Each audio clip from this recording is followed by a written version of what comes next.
As a child, I was a very high achieving kid, always on the honor roll, extracurriculars, a competitive dancer and singer, and a good girl going to church, and all of the things that society expected of me, I think, and that my parents expected of me and culture.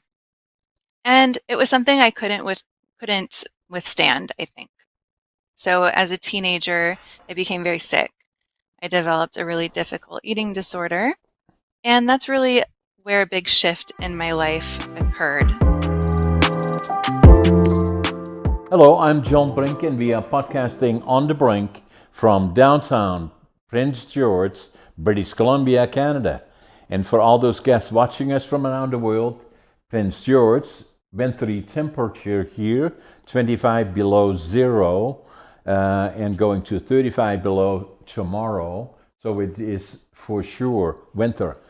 Prince George, British Columbia is about 500 miles or 800 kilometers north of Vancouver, British Columbia. A beautiful area, beautiful province. So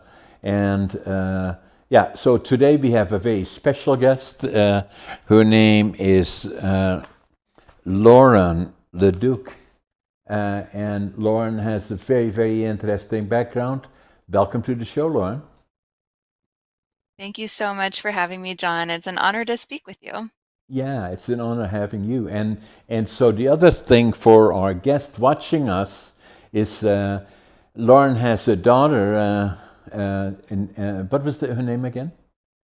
Gemma. Gemma, and she is about 2. She may come into the picture every so often because her husband is not quite home yet, but he will be there shortly. But if she shows up, then that's all good. So maybe tell us a bit about you, Lauren, about your background, your education. You are, I believe, in Kansas City. Tell us a little bit about where you started, where you were born, and then from there on forward.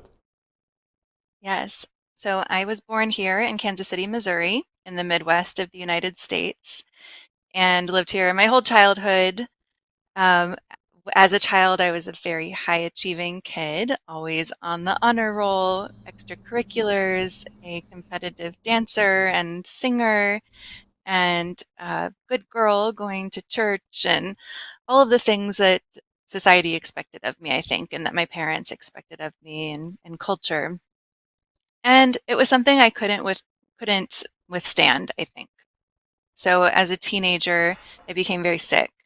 I developed a really difficult eating disorder, and that's really where a big shift in my life occurred, where I started really questioning many of the beliefs I was brought up with. I was questioning So, who I was, how the world works. so you were about 17 then when you got diagnosed with anorexia.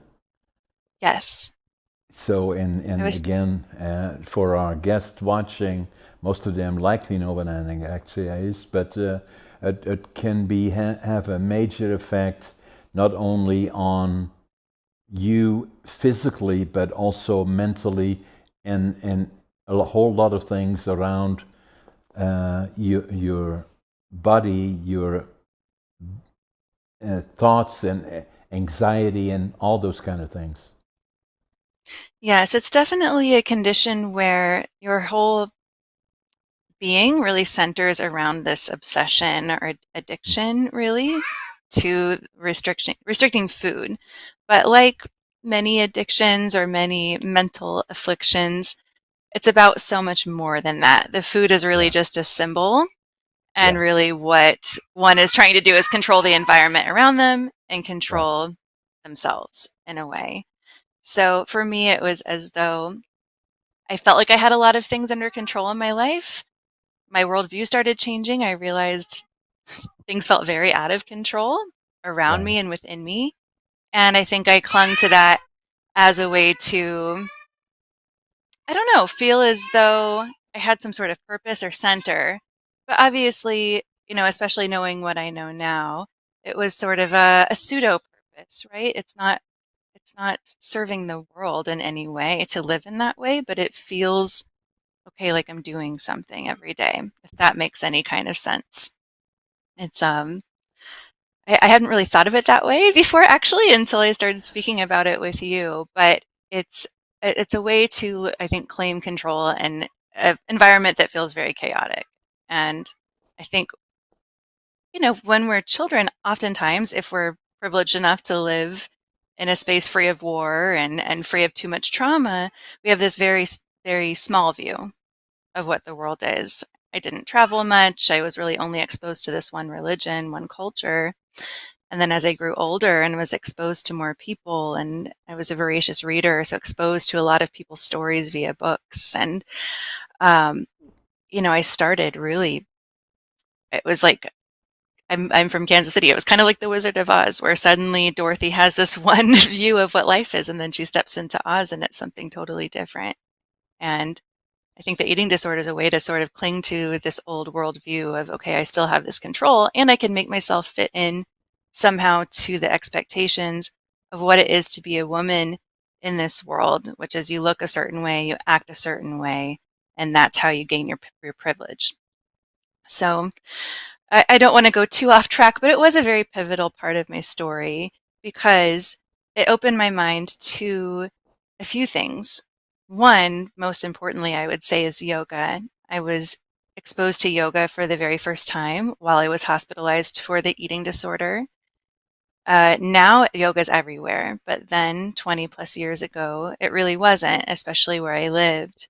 One of the nurses in the hospital was a yoga teacher. So that was really one of the first times I got to just sit with my own thoughts and have someone tell me that it's okay to just be. I didn't need to be forgiven. I didn't need to be praying. I didn't need to be achieving something. All I needed to do is sit there and breathe. And that was really eye-opening. So Mhm. anorexia is very serious, even to the extent that you had to be hospitalized. We hear about it every so often, but in regards to how serious it is, and we know it can be very, very serious, but it changes the whole individual, as you indicated. And so now you got the indication of that when you were 17. You were still in the schooling system, I presume. And Yes. so what happened then? Did you get counseling, or how did you? In some cases, it becomes very, very serious, even to the extent that some people don't survive it even correctly. Yes, it is a deadly disorder, and it's a very difficult one, I think, to let go of. Because unlike other addictions, we have to eat food. We're around food all of the time. So you have to manage to live with, this thing or this symbol that is causing the quote unquote trouble, which the food was never the trouble, but just putting it into the perspective of somebody Yeah. with this eating disorder. So, yes, I was still in school. Um, this was my senior year of high school, so last year of high school when I was hospitalized. And after that, uh, like I said, I was really high achieving. I had over a 4.0 grade point average. Everything started becoming a lot more difficult for me um, because I was learning how to live my life and still achieve and have this thing I was dealing with. But once this can of worms, so to speak, of like therapy came and learning about trauma a little bit and um, diving into my own thoughts of like, who am I? It became very difficult to finish high school for me. It was hard to focus on it. I did though, and I went right to college. Looking back, I wish I would have had more exposure to like people doing gap years and taking time to figure things out and travel because I think that would have been really beneficial for me at the time. It's such an important period in your life because you are a young woman at 17, or getting to the point of where you go from being a young student so to become a young woman, and looking at a career, and all of this is happening around you, and having to make choices as to where do you go from here, and then still dealing with anorexia to a certain extent, or the effects of it. So what happened then? You went to Mm, college. yes. I want to circle back to what you just said because yesterday, actually, I had a group of high school women in my yoga studio that I own, and they have a yoga program at school. And I got to teach them a class and share a little bit of this message with them of where I was at their age and how I felt. I felt all of the pressures from outside to follow the exact steps that I had seen in life to go straight to college, to get a job, to get married, to have children right away. Um, and I didn't really know or have any examples of any other way besides that. And that's not how things worked out for me. I'll tell a little bit more about my story. But my message for them was you don't have to have it all figured out right now. You're so young. Adulthood is such a long period of time if you're lucky, and it's okay if you're still exploring at this point. So, that being said, I went to a local college. I received a scholarship and I was dancing. And dancing was no longer something that I could do in a healthy way with the eating disorder. Although I was hospitalized, it's not as though I healed right away. It took about 10 full years to heal from this eating disorder, with periods where it was intense and periods where it was less intense. So I was in college for about 3 semesters and I ended up dropping out. And I moved to Chicago. It's the nearest big city, and decided to pursue the arts in different ways, but also just have some time of not knowing exactly what I was going to do. But in the meantime, I still felt the pressure to figure things out. I ended up going to an art school there to study fashion design. I've always been a very creative person. I loved drawing and designing and making patterns and draping. It turns out I really hated sewing, which is a very important part of this schooling. But I write about this in my book. I would keep going and going, but just increasingly get this sick feeling in my stomach. And I also took on a lot of student loans. I didn't have money saved up for college. I was kind of banking on a scholarship, which is something I lost when I left my first school. I ended up moving to Tampa, transferring to the same school, studying the same thing, but just not feeling right in it. And to this day, I do not have a college degree. While I was considered gifted as a kid and academically advanced in a lot of ways, I didn't, I wasn't in a good mental and emotional space to take on I think the independence that higher learning requires, and also didn't have the clarity on my purpose, what I should be doing with my life. And I know looking back that I needed to go through all of this to figure out what I was meant to do and what I was meant to share. So honestly, my first years in adulthood were a lot of failure, a lot of fun too in the meantime, and a lot of really figuring out who I am, what I believe, and how I can serve. So that's what my early life looked like. So then, what already happened in the hospital, you started interacting with this nurse that was involved in yoga. So that must have been a bit of a trigger to something that became interesting, to say the least, and kind of took you forward from there. And you developed this interest in not only physical exercise, but in yoga in particular. Yes, yes. Through these earlier years in my college of my life, through college and leaving dance, I didn't really have a physical outlet anymore. And yes, while I was in the hospital and I tried yoga, I definitely had this like very good feeling. And I had a feeling maybe that I could incorporate that later into my life, but I didn't know how. Now anyone can go to YouTube and find a million yoga classes. It's so easy. But at the time, that wasn't the case. So I had, I think, two VHS tapes, and I would practice yoga, every once in a while, sometimes more regularly, sometimes not. In 2011, I moved back to Kansas City. I just had this feeling of I have to move back home and really start taking my healing more seriously in order to like figure things out, in order to like be a functioning adult, in order to feel happy and healthy because I didn't feel either of those things. So when I moved back to KC, I had family around me and I had support that I didn't have while I was living on my own.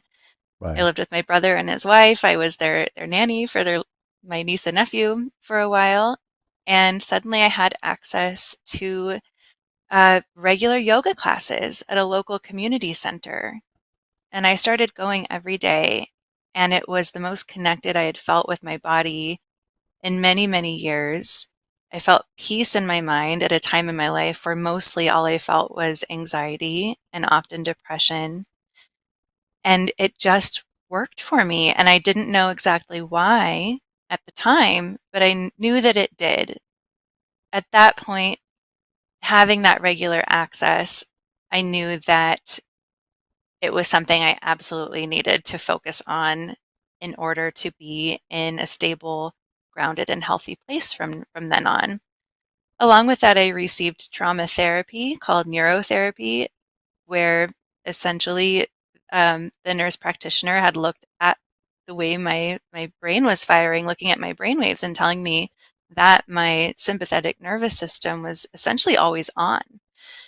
And that came as a huge surprise to me. I didn't know a lot about the nervous system at that point. And, some of us who don't have acute trauma or I don't know, where trauma was so normalized in their lives as a kid. So, okay, I had most of what I needed when I was growing up, and I didn't grow up in a war zone.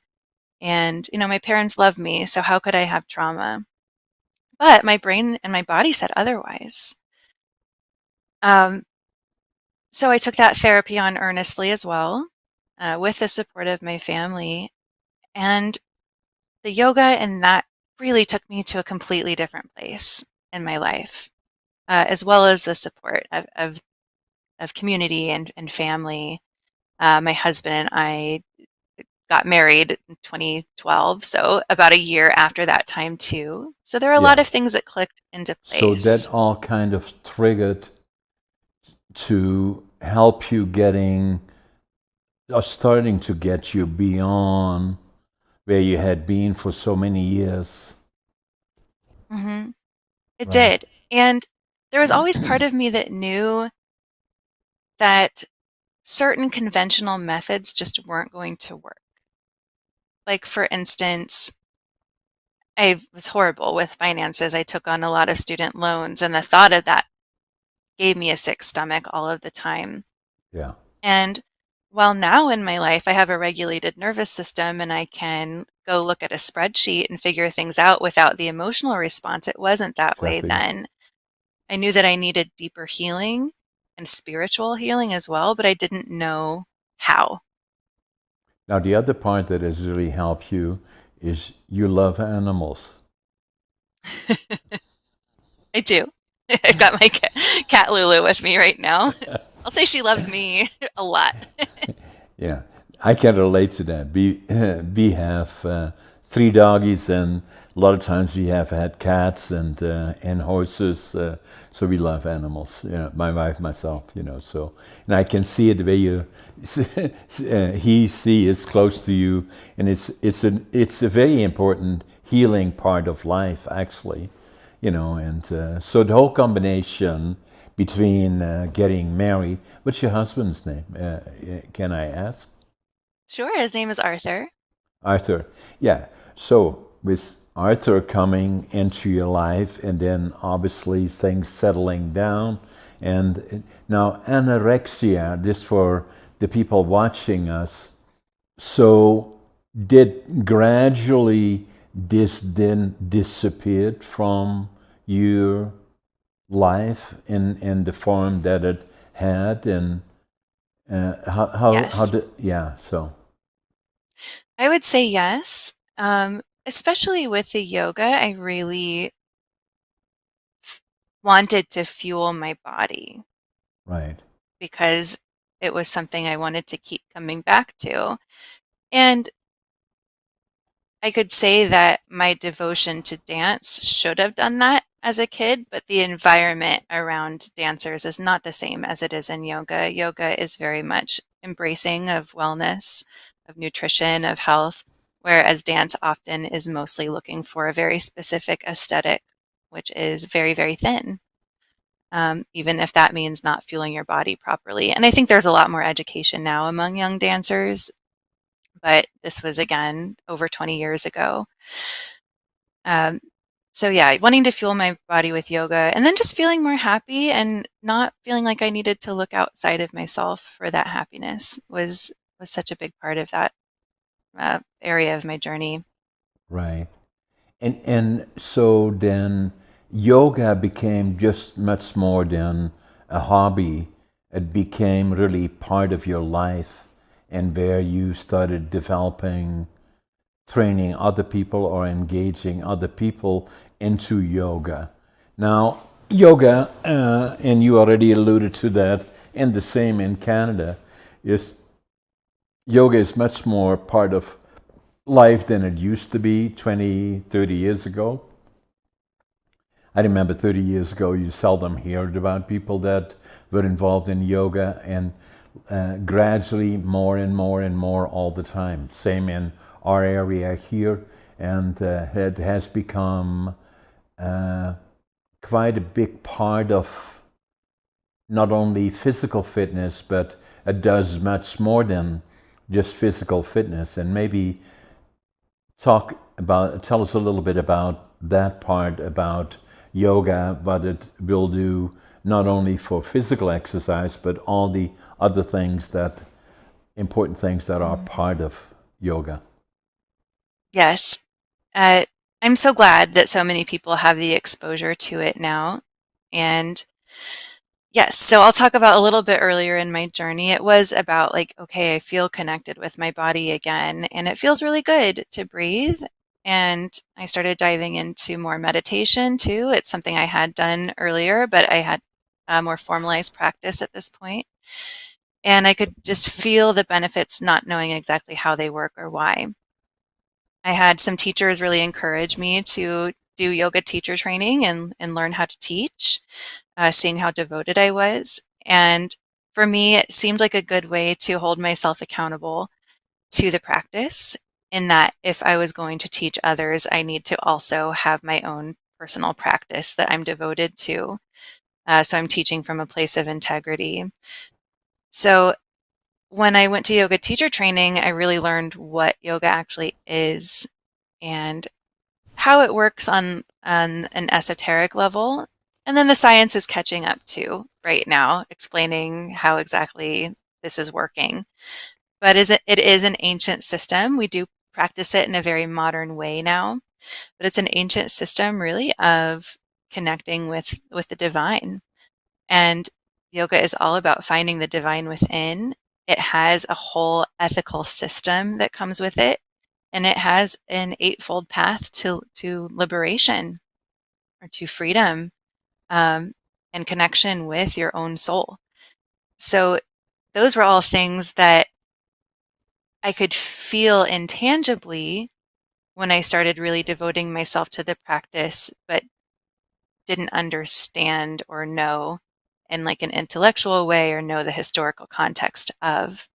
So starting to work with the ethical system of yoga and the what they would call the science of yoga really took my healing and my practice to a much deeper place. And then I can pull from that as I'm sharing it with others.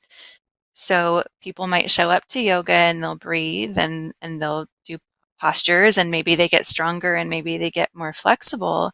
but they're also clearing the clutter of their mind so that what is revealed when the clutter settles is the soul, is this very pure part of ourselves that the closest thing to describe it would be bliss. And the wonderful thing is that's available to everyone. And it is the essential nature of everyone, according to yoga as well. It can just take some dedicated practice to be able to connect with that space on a regular basis. So that's what I get to share with people now. I opened my yoga studio in 2015 and it is donation based. I love that yoga is so pervasive now. However, it is definitely tainted in some ways by our modern Western culture and marketing and capitalism and all of that. Of course, we need money in exchange for services. Um, but what it's done has made it inaccessible to certain people.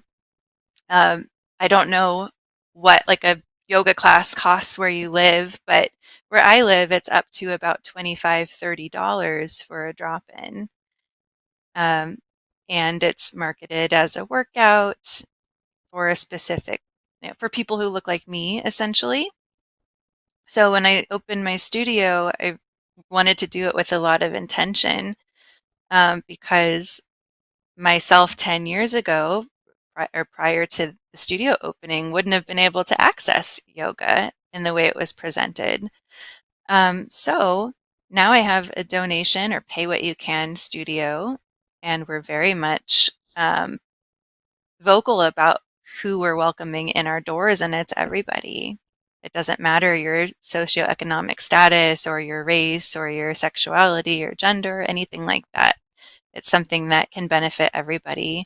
So we've made this really comfortable space that is open to everyone. And I train teachers to teach yoga now with this um, modern outlook on yoga, but with respect to the roots of it, to its purpose, and to really like liberation through yoga being available to everybody. Now, the other part, Lauren, is that the social media and the media in a general sense makes like you are now in Kansas City, and I'm sitting in Prince George, British Columbia. We are a long way away from each other, but still, we, through this media, we are, which is relatively new if you kind of look back at it, although there were obviously, before we could do virtual to a certain extent, but it usually got interrupted by the equipment was not right or there's interruptions in the channels. Now it has become and is becoming increasingly more part of the platforms of interacting between people. What we used to have 20, 30, 40 years ago, where people got together, computers, iPhones, and all the other things, has become made it less social interaction between people. I believe that podcasting and the use of platforms has made us or gave us an opportunity to interact more together again, not only on the podcasting part, but also in terms of if I wanted to be potentially part of Lawrence Leduc's yoga classes, then I could do it virtual and being part of it and or taking advantage of this unique ability that you have interacting through yoga to individuals.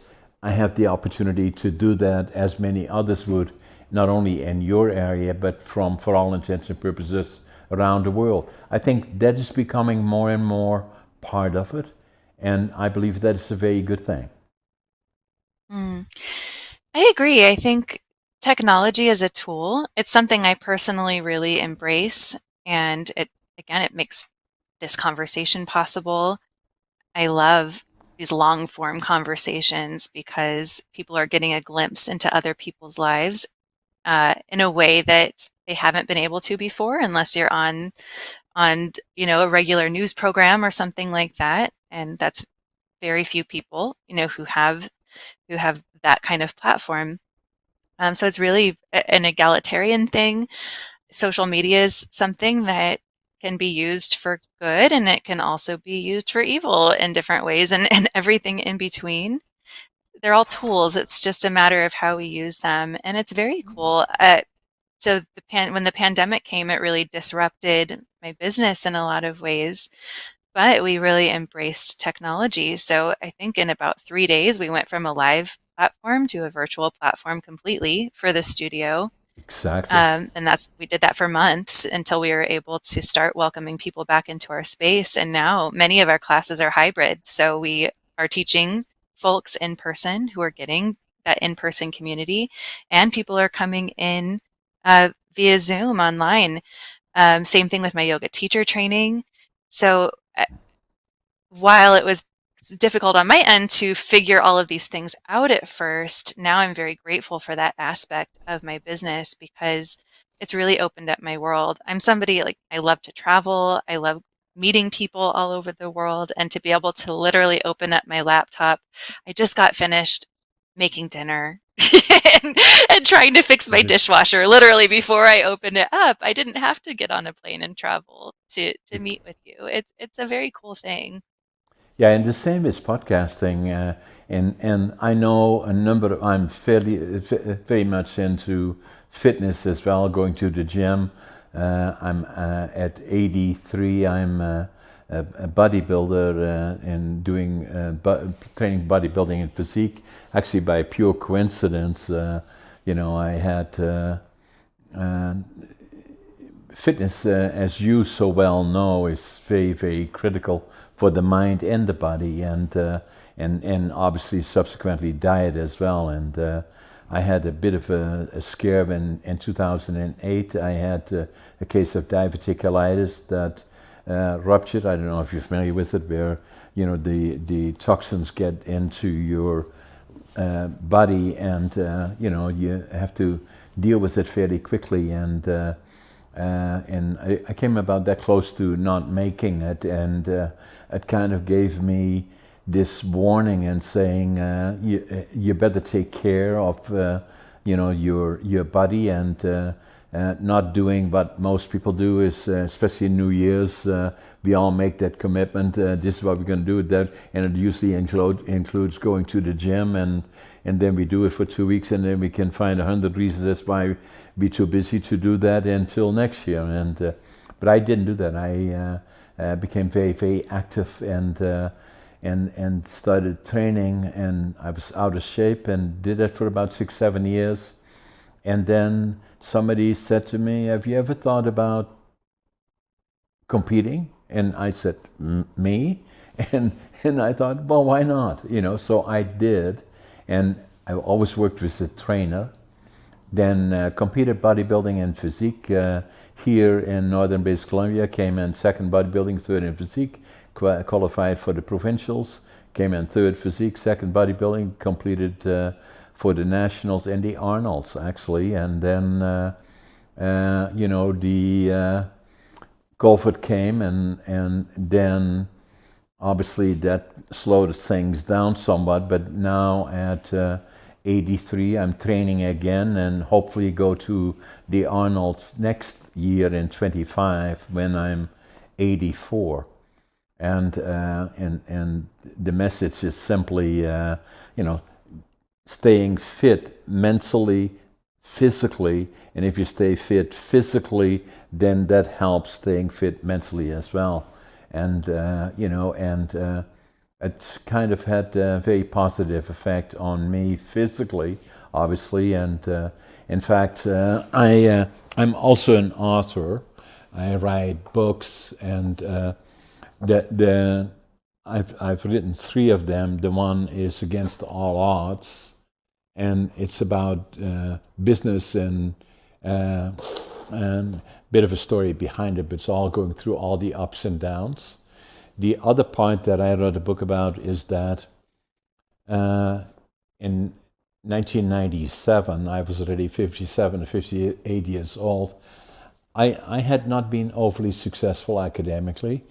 Contrary to you were an A student, I failed grade 3 and I failed grade 7 3 times. And then they said, what we're going to do is this guy sent him to a mentally challenged school. My parents were beautiful, but they said, well, maybe get him a job or become a career, maybe a physical career of something of sort. So he sent me to a furniture factory and I became a furniture maker. And then a little bit more behind me is I was born in 1940 in northeastern Holland during the war years, and things were pretty tough there. And I still remember from the time that I was old, a little bit older than your daughter at 2. I was about 3.5, 4 years old, and we had hundreds of planes in the air that were bombing Germany, and I still remember that even now. The sound of hundreds of planes, bombers in the air, is a sound that you will never forget, even from that age forward. And then we saw far much that we should not have seen. We were liberated by the Canadian Army April the 12th, 1945, and I always knew from that point forward I would go to the land of my heroes, Canada. And then the other dream that I had is build a lumber mill, and because I'd been around the lumber, and I did that. I tried to do that when I was 17, and then I was drafted into the Air Force in Holland, and then I finally went here when I was 23. Came with nothing, had $25.47 when I came off the bus here in Prince George. Couldn't speak the language, didn't know a soul, didn't have a job, and started as a cleanup man, and then gradually built up a number of different companies, and that's what this book is all about. Is against all odds. And then the other thing that happened to me is interesting is that I had been here already 32 years, and in 1997 when I walked into a store here and picked up a book, and the book's title was Driven to Distraction. And I still don't know why I picked up the book, and I looked at it, and it was about ADHD. And I said, oh my God, now finally I know who I am. I wrote it in the book in Dutch because I was ashamed of it. And, and then the more I found out about ADHD, the people didn't know all that much about it, and there was a lot of stigma attached to it. And, and I was very successful in business, actually, building all kinds of companies, and then going to the bank and saying to the bank, I want to borrow all these millions of dollars to build companies, but I have a disease here called ADHD, and they would say, have a nice day, so it's not going to happen. Anyway, not now anymore. The stigma is still there to a certain extent, but I include it in a lot of times in my presentations. And then I call it now, there was always thought that about 8% of the population are affected by ADHD. It probably is closer to 20%, if not more than that. And I call it a superpower. And so I wrote a book about that, ADHD Unlocked. And it's written by the ADHD mind, which can go in different directions, and I train it well. So the book, you can pick it up anyway. You can go that direction or the other one, and but it makes it interesting. So that's the one I did. And the other one is another one that I just want to mention to you, because you were searching for a long time until you found what you really became. The change to your life is yoga. And I do a lot of presentations now, talking to young people in particular, but also to others. And then I find with a lot of people, they really don't like what they are doing. And I say, change. Because if you don't like what you're doing, it affects everything around you. I heard on one of the CNN or one of the other channels a couple of weeks ago saying that 70% of the people that have a job in the United States don't like their job, and 75% are looking for another job. And so especially with young people that I talk to, and I ask them about, what are you going to do after school? They say, well, I don't know. I said, what you should do is, my suggestion is to check out what kind of jobs are out there. You want to be a welder, or you want to be a truck driver, or you want to be an accountant, or a lawyer, or for that matter, an entrepreneur. Talk to people that do those kind of jobs. Search it out, because the more you can focus on the direction in a general sense that you want to go, the easier it makes it. So I wrote a book about that, actually, is Finding Your Passion, Living the Dream. And the fair question would be, to me, at 83, I still work every day. Even now, I have a number of companies, obviously. I get up usually 5:30 in the morning. I still think I'm late, and I always make my bed, and and every day to me is a good day. On this one here, my employees made that for me, and to me, my base is attitude. No matter how tough it gets today, I always think it's a better day tomorrow. All the things that I do, I give it all, everything that I get, passion, and then work ethic. I work harder than anybody, and what will follow is success. I'm working on another book, and I don't know if you can see this, is that living young, dying old. That is me as a bodybuilder,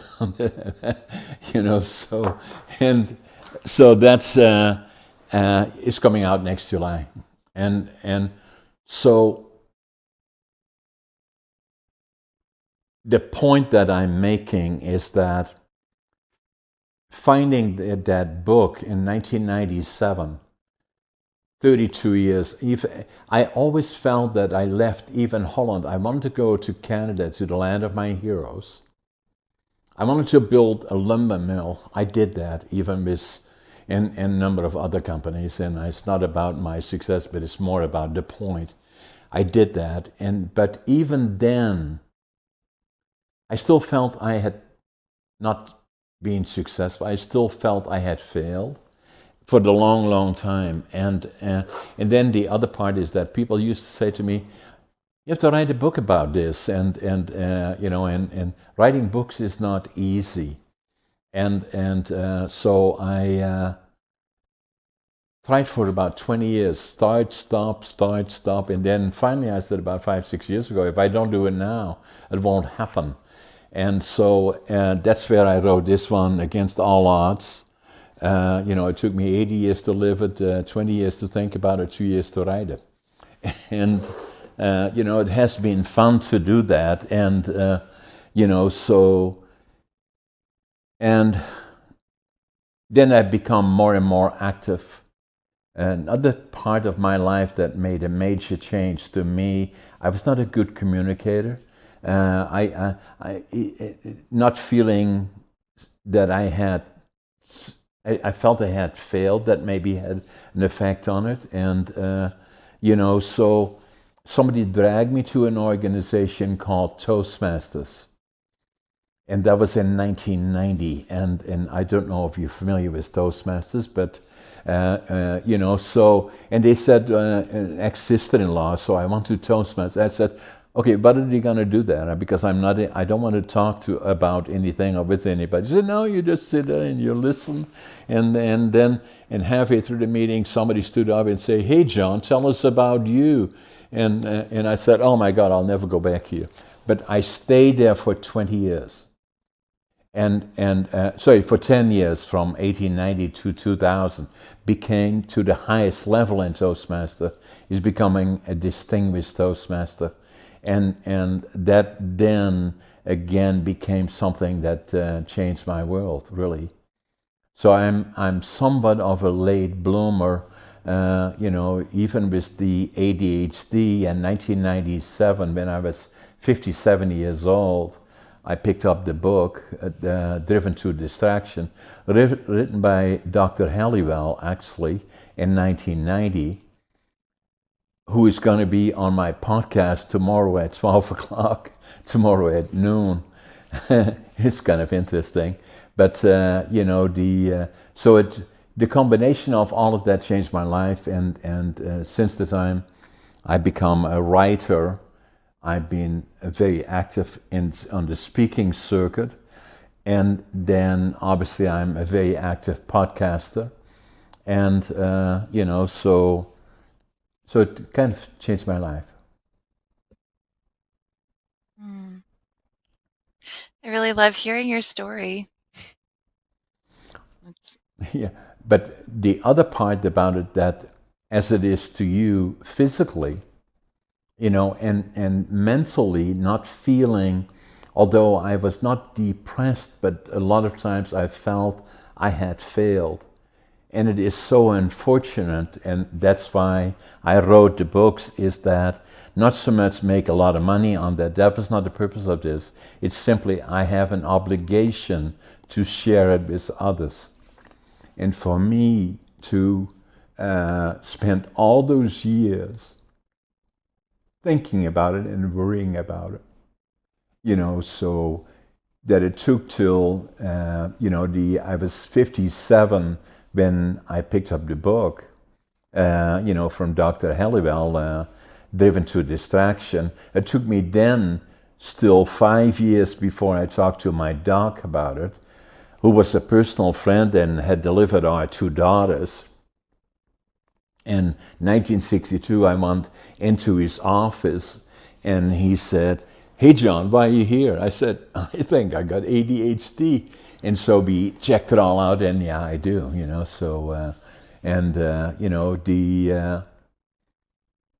so it took all that time to, now obviously I'm beyond all of that was part of me, but so unfortunate, and that's why I believe it is so important to try to understand young people in particular when they have challenges that that it may be related to, and you're so familiar with it because that is your background, that you struggled with things for so many years that affected you, and obviously once you became exposed to yoga, and your life kind of started falling into place when you went back to KC again and back to your family. You got married and then found that new direction and the career in yoga, and then created the school around it, or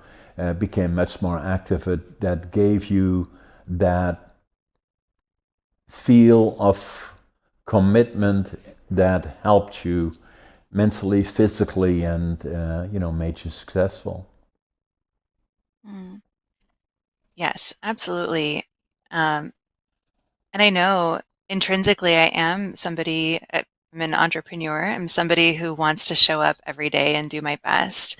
It just wasn't supposed to look like what I thought it was supposed to look like, I suppose, when I was younger. And that's a beautiful thing. Of course it's my own path. That's what I was meant for.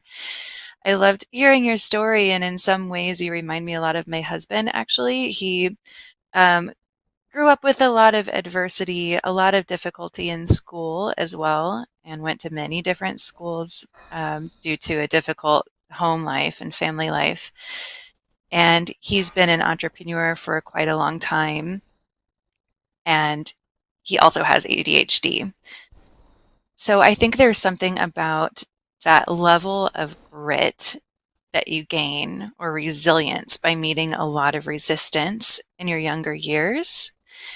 And then I think there's something special about people with ADHD, where they have this level of like ingenuity, where their brains work in a really different way. And for him, it's really lent itself to entrepreneurship. And he's been very successful in life with a lot of different projects. When we got married around that time, he had just lost everything. He lost his home. He was married previously. He was divorced. He went into bankruptcy. He lost his business. And when we got married, we were both starting pretty much from scratch, from less than that, because He had debt he was paying off from the bankruptcy, and I had student loan debt I was paying off. And I did not grow up around entrepreneurs, but I saw how he got up and worked so hard every single day and was so focused and also so all over the place, let's be honest, because of the ADHD. But in the last 10 years, he's built a really successful restaurant. That's why he was late coming home tonight. It's a little bit of an It's good. unpredictable business. And I've been very inspired by him, and it's really driven a lot of my work ethic. Um, and it's fun to have this life together where we're both really passionate and creative, and where we have something, both of us, that's larger than us that we're working on.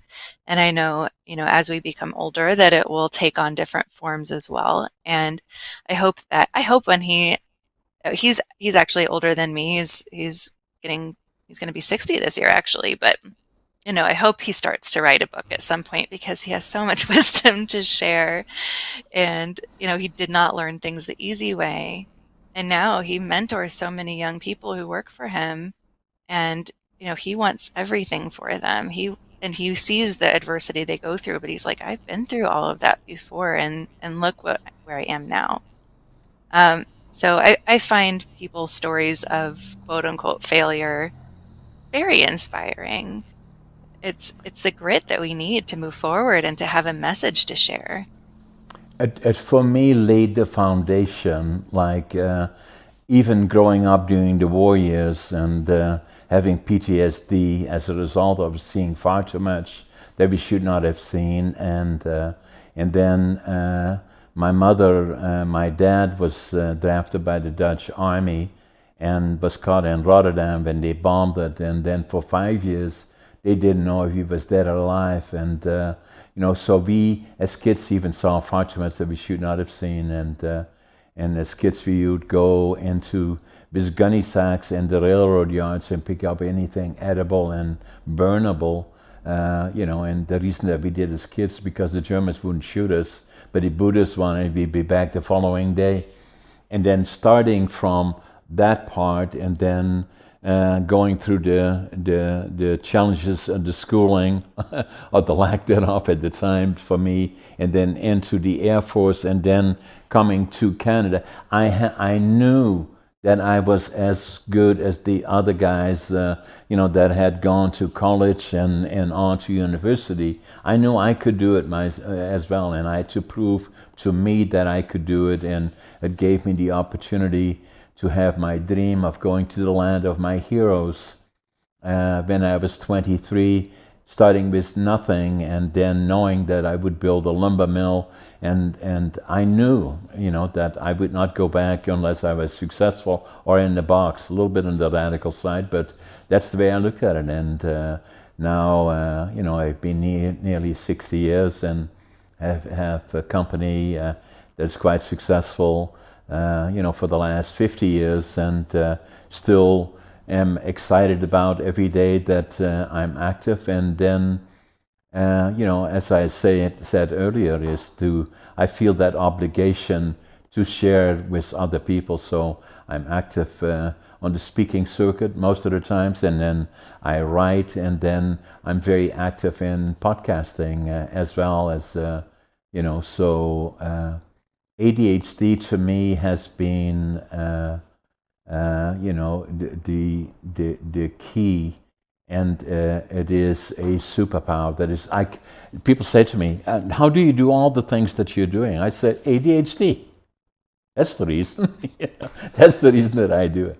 So I just love it. And the other day I gave a presentation to young businessmen that were about 30 or 40 of them. I don't know how many anymore. And so, we had to do a presentation, and there were, 3 people that did presentations, and I was the last one talking about the lumber industry more.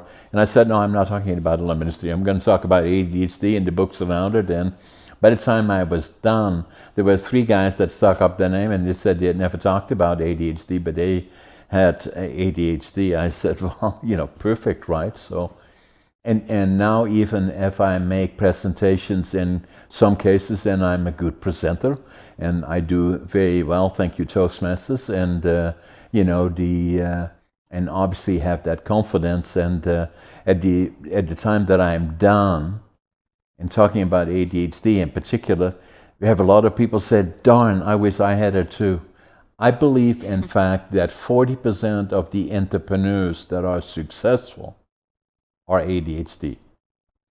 We even advertised, I did about a month ago, so we advertised for, a new senior person in our organization, management level. I put in the advertisement, ADHD considered to be an asset. So that's how I look at it, because they have the ability to go all over the place and become very inventive, and they are driven a lot of times. All the benefits that Arthur has, that is typical for ADHD. It's a benefit. It's not a liability. But it's going to be interesting for me tomorrow, because I'll be talking to Dr. Hallowell, who's written about 6 books about ADHD, and he will know that he directly affected changing my life. Mm. I love what you said about it being your superpower, and that's really key to a lot of the work I do with women. Uh, Obviously, I teach yoga, but I do like spiritual teaching and mentorship with a lot of women, and I have my book, which takes people through this framework of really embodying this sense of self-love. And a lot of that is about finding the things about yourself that you think are weaknesses and turning them into your strengths, or realizing that they are your strengths. Similar to you, probably in 2011 or 12, I found a book called The Highly Sensitive Person, and I had never heard of that before. But when I read it, it described me to a T. And it was all of the things that I thought made me not fit in, made me weak, made me like not fit to succeed in this world. One, just being sensitive in like a as actual sensory way. Like I don't love being around lots and lots of noise. I taste, hear, I feel like in a very intense way. Also, I am very in touch with my emotions. And many of us as kids are told, don't cry, don't yell. Like my daughter's been singing the Santa Claus is coming to town, and we were singing it, and we are like, oh my gosh, this song is terrible. It tells you like not to cry and not to shout, and those are all Okay, natural human expressions. exactly, And once I learned about that, I realized, oh, I can use this sensitivity and make it my superpower. Because I am sensitive, it makes me a great yoga teacher. Because I am sensitive, it exactly, makes me a great teacher and listener. Because I am sensitive, it makes me a wonderful creative, because you have exactly, to be in touch with that side of yourself. And yeah, exactly, maybe I'm not meant to sit at a desk and work a 9 to 5. Maybe my my being wasn't made for that, but it is suited well for entrepreneurship, because I can make my own schedule and I can form the business that works really well for who I am. And it's going to be more successful that way than me trying to fit it into some other kind of mold. So I love that message that you have. I think everyone has those things inside of them that they feel exactly. like are bad or wrong or weaknesses. We just have to be able to shine light on them and then harness them and learn how to work with them. Exactly. To young people, what I say a lot of times now is that we are all beautiful as individuals. Do not get over concerned about the way you look, the way you dress, and all the other things. Everybody is unique and special. And I believe that's how they should think about themselves, not to be overly concerned about this is not quite right and that's not quite right. And then the other part which is important to me is that, that having grown up during the war years, that if there is an illusion by some that may think that wars are things that happen and after the war is over, things go back to normal. That's not how it works. It takes generations a lot of times, at least one and sometimes two generations. It never will be the same again. And to appreciate to what we have in North America, Canada and the United States in particular, having democratic countries that are not perfect. Obviously, they are not, but it is much better than having dictatorships like what we see in Russia, North Korea, Cuba, Venezuela, of the other places. How fortunate we are to have what we have. I fly around a lot, and I sit and I'm a pilot as well, but even flying commercially, I usually sit by the window and I look outside the window and say it's paradise. Here in North America, if I fly, do a lot of business in the southern United States and fly around the United States a lot in Canada, and I look outside, it's paradise. It simply doesn't get any better than we can have it here compared to the rest of the world. And then the other part that I usually say to young people, look at becoming part of your community, give back to your community is important.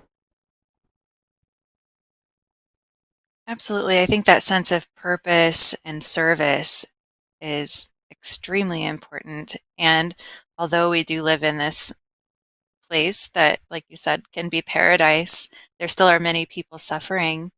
And, it's a very interesting thing, parenting. And now we have access to social media, and I can pull up Instagram and see children dying in war Yeah, zones.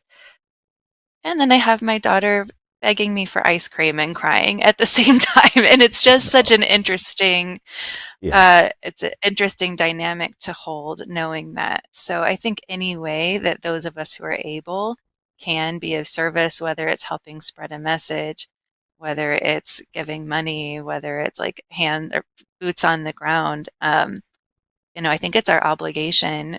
My daughter's 3, we're planning on homeschooling her, and that's absolutely going to be a part of her curriculum is going out and serving. There's a wonderful food bank here, and you can start at 8 years old, packaging up food. And I just think it's so important for my daughter, who can have whatever she wants in the world, to understand that that is not that way for everybody, and exactly, to use this influence in a really positive way. exactly. Um, I think a lot of us, this is part of my message too, is we get very complacent, and we start to go through the motions a lot of times in our lives, and we don't harness the gratitude that we should for what is available to us and around us and within us all of the time. And yeah, being of service is such a great way to sort of snap us out of that Exactly. and to see the beauty and the abundance around us, and to know that we are powerful, that we have the power to extend that to others. Um, I love that you have such a mission-driven life and that you have served in so many different ways. It's extremely inspiring, and I want to practice yoga until I'm 108 years old. I want to practice until the day I take my final rest. Um, but I also hope that, when I'm in my 80s, that I'm still writing books and inspiring in different ways and using the story to share with others. And it's just it's a privilege talking to you and seeing like your light still on and you still alive and you still purposeful. I'm going to Because a live lot of till I'm people retire 120. and they 120. Yeah. Yeah, I've got longevity. Lauren, it was a pleasure and a privilege to podcast you. I will send you copies of these 3 books, sign it for you and author. And, so our podcast, this one was 202, I believe. And we'll send the books out tomorrow. And then you should have them next week. And the podcast will be, as we have presented it today, will come out, Andrew, tomorrow? Tomorrow, yeah. Mm. Well, thank you. I cannot wait to read your books, and I'll Okay. send you mine in return. Excellent, Lauren. You take care. Thank you Thank so you for much. being Thank my you. guest. Take care. Bye.